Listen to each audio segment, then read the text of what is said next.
Do you know what Doflamingo's eyes actually look like? Most fans think they've never been shown, but that's not entirely true. In the One Piece anime, episode 702, there is a tiny moment, only about 0.2 seconds, where Doflamingo's eyes appear on screen. But to understand that moment, you need to understand who Doflamingo really is. Doflamingo was born into a celestial dragon family, the highest class in the world. He spent his early childhood living on the Red Line, above the rest of humanity. But his father was different. Unlike the other celestial dragons, he believed they were wrong. He dreamed of living a normal life, so he made a decision that changed everything. Without permission, he gave up his celestial dragon status and took his family away from Mary Geoise, choosing to live among ordinary people. But the world outside wasn't what he expected. Without their noble status, Doflamingo's family quickly became targets. The people of that country had suffered under the cruelty of celestial dragons. So when they saw one living among them, their hatred exploded. The family was attacked and chased. With nowhere else to go, they fled into the forest. From that moment on, young Doflamingo began to hate his father. He couldn't understand it. Why give up power? Why abandon their privilege? And most importantly, what did he do wrong to deserve this suffering? At night, his father hid the family inside a ruined house, but even that wasn't safe.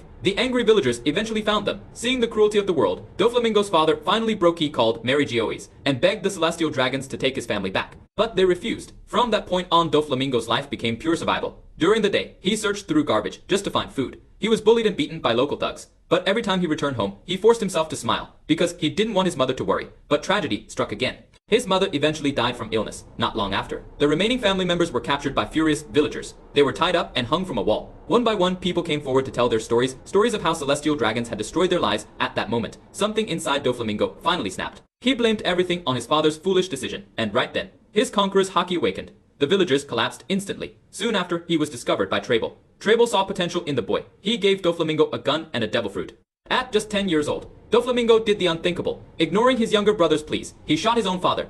Then he carried his father's head back to Mary Geoise, hoping the celestial dragons would accept him again. But they rejected him, told them his family were traitors. With nowhere else to go, Doflamingo returned to Treble and began building the Don Quixote family. From that moment forward, he made a vow one day. He would destroy the world controlled by the celestial dragons. He began by stealing the heavenly tribute that nations were meant to give them. Using it as leverage, he forced the world government to make him one of the 7 warlords of the sea. Under that protection, he built a massive underground empire. He sold weapons to countries at war. He partnered with the former Navy scientist Caesar Clown. And together, they supplied artificial devil fruits to one of the 4 emperors. Kaido, everything was going according to plan. Until one day, he crossed paths with Luffy and Law. They destroyed the factory that produced the artificial fruits. And in the end, Doflamingo was defeated by Luffy's Gear 4th. The man who once dreamed of destroying the world was finally captured and sent to Impel Down.